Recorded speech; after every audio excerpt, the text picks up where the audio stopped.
बेचना शुरू कर दिए इन लोगों ने, बेड़ा गर्क करके इकोनॉमी का। और अब सूरत हाल ये है कि द ट्रिब्यून के अंदर ये खबर छपी है, पाकिस्तान का अखबार है, कि फर्स्ट वुमेन बैंक लिमिटेड इसको बेच दिया गया है यूएई की एक एंटिटी को, और ये बेचा गया है $16.4 मिलियन का। ऐसे तो पाकिस्तान में कोई एक कमर्शियल कॉर्नर का प्लॉट होना तो वो इतने का बिक जाता है, यानी ये 4 अरब रुपया टोटल बनता है। तो पाकिस्तान में इस्लामाबाद में या किसी कराची की आप प्राइम लोकेशन पे चले जाए ना, तो प्लॉट इस मालियत के होते हैं, लेकिन इतनी मालियत के अंदर पूरा एक बैंक ही बेच दिया। अब ये कैसे बेचा, कौन सा सौदा किया, इसके ऊपर सारे बड़े खुश हो रहे थे। आर्मी चीफ भी थे गालिबन, वहाँ शहबाज शरीफ साहब भी थे। तो ये तो ऐसा लगता है कि ऑब्लाइज कर दिया, यानी बैंक ही बेच दिया इतना सस्ता। 42 इसकी ब्रांचें आप अंदाजा करें, 42 और 24 शहरों के अंदर ये बैंक मौजूद है। और एक रिलैक्सेशन भी दी गई है कि 5 साल तक आपको कोई नहीं पूछेगा, आप बड़े आराम से अपनी इक्विटी पूरी कर लीजिएगा। यानी 10 अरब इसके अंदर होने चाहिए, तो 3.2 अरब की इक्विटी है, और 6.8 अरब की जो है वो 5 साल का इजाफी वक्त भी इन्हें दे दिया गया है। 42 ब्रांचों वाला बैंक, फर्स्ट वुमेन बैंक। अब एक ब्रांच अगर 10-15 करोड़ की है तो भी ये पैसे पूरे नहीं होते, और फिर ये एक बैंक है, को मजाक नहीं है। बहरहाल यूएई को बेचना था पाकिस्तान के सियासतदानों ने, पाकिस्तान के मौजूदा रजीम ने बेच दिया। बेचने वालों को और खरीदने वालों को बहुत बहुत मुबारकबाद, पाकिस्तान का अल्लाह हाफिज। पाकिस्तान का तजारती खसारा कितना बढ़ गया है ये देखें जरा खबर आप। पाकिस्तान की पहली छमाही है अभी जो मुकम्मल हुई है, यानी जून में आपका बजट सेशन होता है, तो फिर जुलाई, अगस्त और सितंबर ये आपकी पहली छमाही होती है। अक्टूबर का महीना इस वक्त चल रहा है, तो जो पहली छमाही है इसमें पाकिस्तान का तजारती खसारा $9.4 अरब तक पहुंच गया है। अंदाजा कीजिए आप, 3 महीने के अंदर पाकिस्तान का तजारती खसारा इन्होंने पहुंचा दिया $9.4 अरब तक। यह तजारती खसारा क्या है जरा इसका आप अंदाजा कर लीजिए। ये जो चीजें आप दुनिया से पाकिस्तान में मंगवाते हैं और जो चीजें आप पाकिस्तान से बनाकर दुनिया में भेजते हैं, जो मंगवाते हैं वो इंपोर्ट्स हैं, जो भिजवाते हैं वो एक्सपोर्ट्स हैं। तो इनके बीच में जो अदम तवाजुन पैदा होता है, वहां से होता है आपका तजारती खसारा। पाकिस्तान के पास पैसा है नहीं, और तजारती खसारा कम दिखाने के लिए झूठे आदाद शुमारी अक्सर देते रहते हैं। लेकिन पहली एक छमाही के अंदर जो पाकिस्तान का तजारती खसारा है वो $9.4 अरब तक पहुंच गया। अब जितने भी साइंसदान लगे हुए हैं मईशत को ठीक करने के लिए, जिन्होंने बड़े बड़े बुलंदोबांग दावे किए थे, जिन्होंने SIFC बनाई थी, वो जरा अब बताएं कौम को कि आपने क्या बेड़ा गर्क किया पाकिस्तान की इकोनॉमी का। और अभी ये सिलसिला जारी है। ख्वाजा आसिफ साहब ने बताया कि शहबाज शरीफ साहब, फील्ड मार्शल अस्करी क़यादत और बाकी लोग, कुछ CM वगैरह भी थे मुख्तलिफ सूबों के, ये इजलास में थे। उन्होंने, ख्वाजा आसिफ ने दावा किया कि सानिया मुरीद के क्यों वहां पे सराहा गया जो मुरीद के अंदर हुआ, बल्कि ये कहा गया कि पंजाब हुकूमत की तकलीद करनी चाहिए, सारों को NG टोन के रखो। और साथ में ये कहा गया कि सॉफ्ट स्टेट का जो इमेज है उसे खत्म करके हार्ड स्टेट की शनाख्त बनानी होगी पाकिस्तान की, ताकि आवाम को पता चल जाए कि अब किसी की खैर नहीं है। अंदाजा करें आप।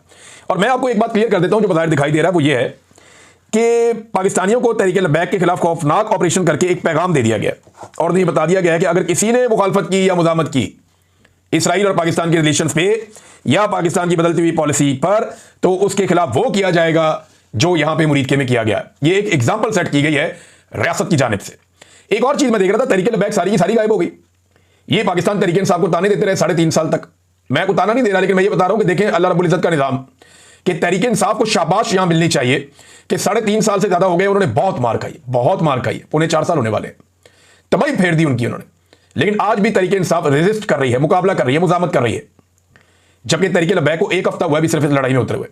1 हफ्ता पहले उनके ऊपर क्रैकडाउन हुआ, और तब से लेकर अब तक आप कोई बंदा नहीं मिलता जिससे आप बात करें। मैं सारा दिन कोशिश करता रहा हूं कि तहरीक लब्बैक के कोई जिम्मेदारान मेरे मत्थे लगे, मैं उनसे पूछूं कि जनाब बताएं सूरत हाल क्या है।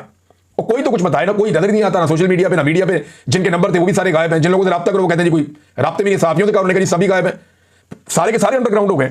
तो तहरीक इंसाफ ने अपनी पसली साबित की है वक्त के साथ साथ, जिनको हमेशा ताने दिए जाते थे। अब नाज़रीन, शहबाज शरीफ साहब ने इस मौके पर एक बड़ी अजीबोगरीब बात की। अब बड़ा गुस्सा आएगा कई लोगों को जब मैं ये बात करूंगा, लेकिन मुझे ये बात करनी है। वजह यह है कि मैं ये बात नहीं करूंगा ना तो ज्यादती हो जाएगी। शहबाज शरीफ ने कहा कि मुझ समेत पूरी कौम आर्मी चीफ को खराज तहसीन पेश करती है। शहबाज शरीफ साहब, आप कौम के बिहाफ पे बात नहीं कर सकते।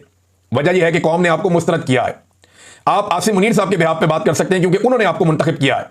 कौम ने आपको मुस्तरद किया, आपको वोट नहीं डाले, लिहाजा आप कौम के बिहाफ पे कोई बात ना करें कि मैं कौम के हवाले से ये बात कर रहा हूं।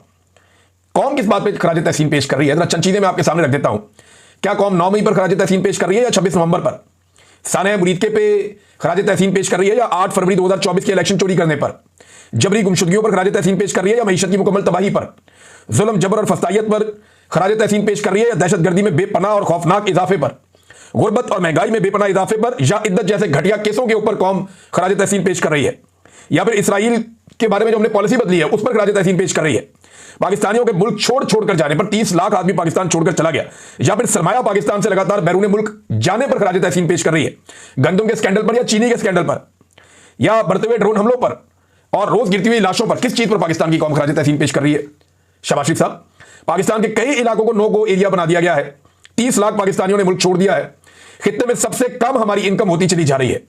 गुर्बत, पाकिस्तान आधा जो मुल्क है वो गुर्बत की लकीर के नीचे जा रहा है और दुनिया के बदतरीन पासपोर्ट की फहरिस्त में हम शामिल हो गए हैं।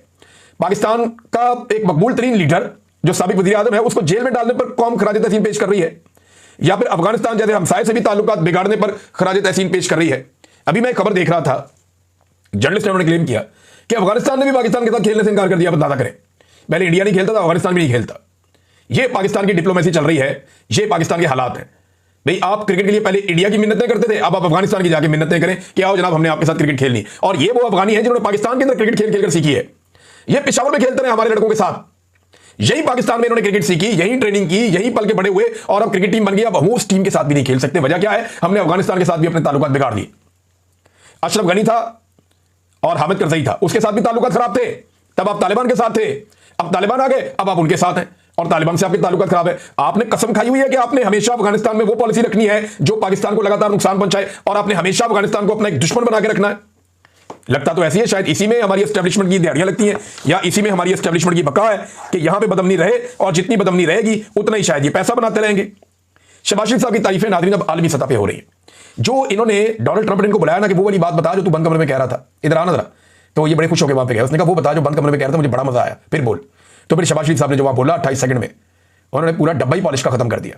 अब जार के लोग वो कह रहे हैं जी कि ये बरतानिया के एक सहाफ़ी भी हैं, राइटर हैं और ब्रॉडकास्टर हैं और एक पॉलिटिशियन है, एक पॉलिटिकल पार्टी भी है इनकी। तो उन्होंने कमाल तारीफ कर दी शहबाज शरीफ की, शू शाइन बॉय, शू शाइन बॉय, ये उन्होंने बताया जनाब कि डोनाल्ड ट्रंप के जूते पॉलिश कर रहा था। बराह रास्त देखा गया पूरी दुनिया में। अजीम मुल्क है पाकिस्तान, अजीम लोग हैं, मगर बड़ी शर्मिंदगी की बात है उनके लिए। अब बैरून मुल्क से पाकिस्तान को ताने आ रहे हैं, ना सिर्फ इंडिया से, बरतानिया से, यूरोप से। हम ओवरसीज पाकिस्तानी जहां जहां दुनिया में रहते हैं उनके बेचारों के सर शर्म से झुक गए कि यार ये आदमी कितनी बेइज्जती करवा रहा है। भाई तारीफ करनी थी ट्रंप की तो कोई तरीके से कर लेते, डेकोरम के साथ कर लेते। यानी ये कौन सी तारीफ थी जो हमने कभी माजी में सुनी नहीं? ऐसे खुदा बना के दिखा दिया और अजीब तरीके की तारीफ कर दी। वो डोनाल्ड ट्रंप को खुद भी समझ नहीं आ रही कि क्या, बल्कि मेरे ख्याल में वो इस बात को एंजॉय कर रहा था कि मैं दुनिया को दिखाऊं कि इनकी ये औकात है। और ये बंद कमरों में मेरे साथ ये करते। वो इंडोनेशिया वाला जो है वो वहां पे इंडोनेशिया का जो सरबराह आया हुआ था वो डोनाल्ड ट्रंप से बातें करते हैं, बच्चों से मिलने के लिए बेताब था कि जनाब मैं आपके बच्चों से मिलना चाहता हूं और मैं मुलाकात करना चाहता हूं किसी जगह पे, मैं प्रॉब्लम, ये अंदाजे लगाएंगे। और अब पाकिस्तान और इंडोनेशिया को ममालिक है जो अपनी फौज देने का वादा कर चुके हैं, शायद अजरबैजान भी और कुछ और लोग भी देना चाहते हैं कि जनाब हम अपनी फौज देते हैं, ले जाए इनको गजा में।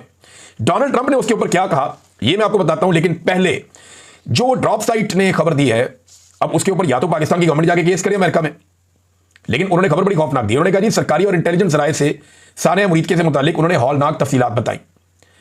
एक सरकारी अफसर के मुताबिक हम मकतूलीन की लाशें इस शर्त पर गुस्सा के हवाले कर रहे हैं कि जनाजे में 30 से ज्यादा अफराद शरीक नहीं होंगे, यानी उन्हें खामोशी से दफनाया जाएगा। एक और अफसर ने बताया कि लाशों की तादाद इतनी ज्यादा थी कि उन्हें कूड़े वाले ट्रक में कूड़े की तरह फेंक कर ले जाया गया। एक इंटेलिजेंस अफसर के मुताबिक एक अफसर ने तहरीक से राब्ता करके उन्हें अमरीकी सफारतखाने जाकर एहतजाज पर उकसाया, जबकि मंसूबा पहले से यह था कि रस्ते में ही बदतरीन अंदाज में कत्लेआम किया जाए ताकि आइंदा कोई आवाज ना उठाए। यह तर्जुमा जो है ये किया आपके लिए आदिल हबीब साहब ने, ये भी जर्नलिस्ट हैं, siyaasat.pk इनका है, तो मैं वहां से आपको पढ़ के सुना रहा हूं आसानी के लिए। उन्होंने कहा कि इनको पहले तैयार किया गया कि जाएं जाके एहतजाज करें और मंसूबा यह था कि रस्ते में बदतरीन अंदाज में कत्लेआम किया जाएगा ताकि आइंदा कोई भी आवाज ना उठाए। एक और सोर्स ने उन्हें बताया कि साद रिजवी इब्तिदा में हिचकिचाहट का शिकार था, मगर जब एक ताकतवर फौजी शख्सियत ने मुकम्मल सिक्योरिटी की यकीन दहानी कराई तो लब्बैक ने रैली निकालने का ऐलान और फैसला किया। ये जनाब रेहान ग्राम, मुर्तजा हुसैन और वक्कास अहमद, ये जनाब इनकी जानिब से खबर आई हुई है, ड्रॉप साइट के अंदर छपी हुई है। आदिल हबीब साहब ने ये ट्रांसलेट किया, मैंने आपको पढ़ के सुना दिया। अब इसकी जो तौसी इसके एक हिस्से की है वो अफसार आलम साहब ने की थी। अफसार आलम साहब ने कहा एक इल्जाम यह लग रहा है कि पाकिस्तान इसराइल को तस्लीम करने के मंसूबे यानी अब्राहम अकॉर्ड को सपोर्ट कर रहा था, और अब क्योंकि पाकिस्तान के लिए मुश्किल है तो पाकिस्तान ने टीएलपी से ये मार्च निकलवाया। ये अफसार आलम कह रहे हैं कि बाकायदा रियासती इदारों ने और मुझे टीएलपी के लोगों ने यह कहा कि हमें ट्रैप किया गया, हमें यहां तक पहुंचाया गया, हम पीछे हटना चाहते हैं, वापस जाना चाहते हैं, वापस नहीं जाने दे रहे, हमें अब इस्लामाबाद की तरफ यहां तक धकेल कर लाए, पीछे के रास्ते बंद हैं और हमें आगे हम कोशिश करते हैं तो हम जा सकते हैं। मुझे टीएलपी के लोगों ने कहा, मैं अल्फा आपको बता रहा हूं, मेरे पास रिकॉर्डिंग है, मैंने एक किस्सा सुनाया भी था आपको। उन्होंने कहा जी हमारे साथ बड़ी सख्त ज्यादती हो रही है, हमें घेर दिया गया यहां पे लाके, हम बात करना चाहते हैं, हमारे साथ बात ही कोई नहीं कर रहा, कोई मुज़ाकरात करने के लिए नहीं आ रहा, हम अपनी कमेटियां भेज रहे हैं, हम बात करो, कोई तो बात करो, हमारे साथ बात ही कोई नहीं कर रहा। ऐसा लगता है रियासत ने तय कर दिया कि यहां पे खून बहाएगी। तरीके लब्बैक के लोगों को अंदाजा तो था कि ये होगा, लेकिन ये अंदाजा नहीं था कि इस लेवल पे ये चला जाएगा।